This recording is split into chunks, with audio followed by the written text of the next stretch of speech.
Hello mga idol at welcome back sa panibago nating vlog. So itong vlog na po to ay para po sa mundo namin itong mga kapwa ko skimboarders dyan sa Pilipinas, no? So hopefully sana mag-enjoy kayo sa vlog na to at support nyo po yung aking YouTube channel at ganun din po itong sa Facebook, no?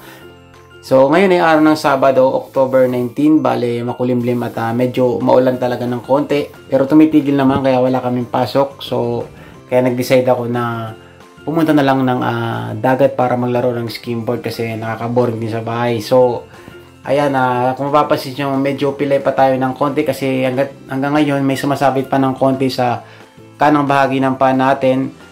So, hindi pa siya totally 100% magaling pero medyo okay na siya kumpara mo sa mga nakaraang vlog natin, no? So, na-invite pa naman ako sa skimboard competition dito sa Fukuoka sa next month. So, October 9, abangan nyo yan. So, di pa ako sure kung sasali ako. Kasi ako lang yung Pilipinos na sasali dito. Karamihan puro Hapon. Pero, bahala na. So, ayan hopefully mag-enjoy kayo na. So, ayun.